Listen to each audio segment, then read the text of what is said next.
Hey YouTube, I hope you're having a great one. I recently did a photo shoot with my model at a local park and I used R5 with the 24 to 70 millimeters. Let me tell you that the 24 to 70 is a great lens to have in your camera bag because of many reasons.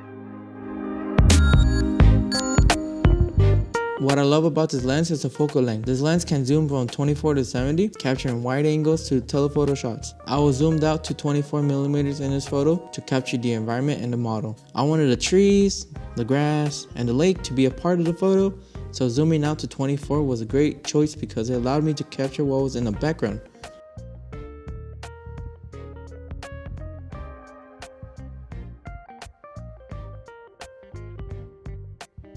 In these couple of photos, I was zooming in between the 24 to 70 to compress the background. Usually to make the background look bigger and stronger because when you're capturing wide angles, the background will look tiny and not powerful in such ways. Zooming in all the way will make it so like the background is being compressed and bigger than it is before, making it a powerful image. Playing around with the focal length had got me different looks within the photograph, which is why I love about this lens. Another reason why I love this lens is the aperture. The 2.8 aperture on the 24 to 70 just means that no matter what focal lengths you're in, for example, if you're on the 24 millimeters, you're on the 35, the 50, or the 70 on the zoom lens, you will have a constant 2.8 throughout your shots. For many lenses, like the 18 to 150 millimeters or the 55 to 210, it will state the aperture of 5 to 7.1 or 3.5 to 6.3, and that just means that when you zoom in, the aperture will change from 3.5 to 6.3. And same thing when you zoom out, zooming out will change from 6.3 to 3.5. With the 24 to 70 2.8, zooming in or out wouldn't change the aperture, so you won't have to worry about messing with the aperture or the settings or anything like that. It's just always 2.8, which is another thing that I love about this lens.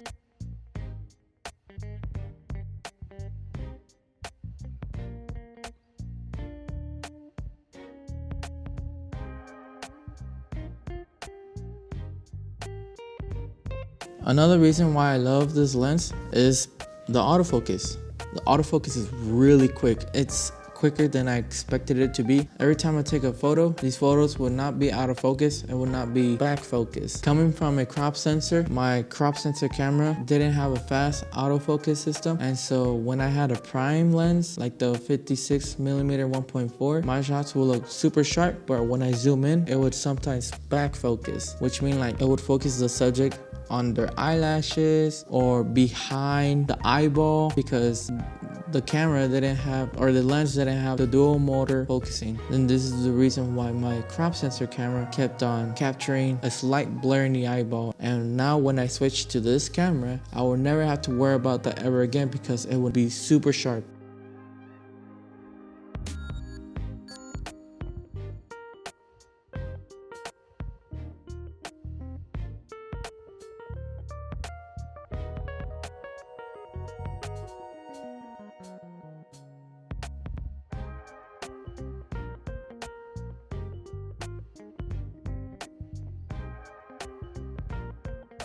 One last reason I love about this lens is the stabilization feature that it has on the side on the lens. The stabilization feature just means that my shots are stabilized and not too shaky. For example, like I have shaky hands and everything, so whenever I photograph or do photo shoots, I would struggle in having a little bit of motion blur in the camera.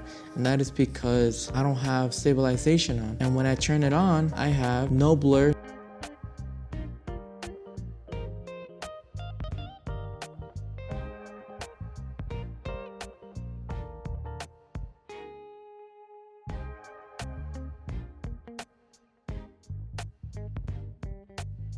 The only cons that I have is first, the price. The price of this lens is around $2,200. It can get a little pricey, but noting that you have stabilization on, the dual auto focusing, and a fast aperture at 2.8 from 24 to 70. From those three features that you have, you're set, you're solid for many photography situations. For example, like wedding photography, sports photography, portrait photography, you got landscape photography, night photography, all of that. With this lens, you can basically do whatever you need to do in any situation in photography. The weight of the lens is pretty heavy. I would say it's about like, imagine carrying like a 3-pound dumbbell or 2-pound dumbbell. It can get pretty heavy, but it's a zoom lens. You know, what can you expect? A zoom lens can be very heavy compared to prime lenses. Other than that, those are my 2 cons that I have. For the rest of the video, I'm gonna play out what I was doing during the photo shoot, why I changed these type of settings like the aperture, the shutter speed, and the ISO, and I'll show you some before and afters in the video, so enjoy.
Hey guys, welcome back to my channel. Today we're gonna be doing a fun photo shoot. I am here with my boo. What's up, boo?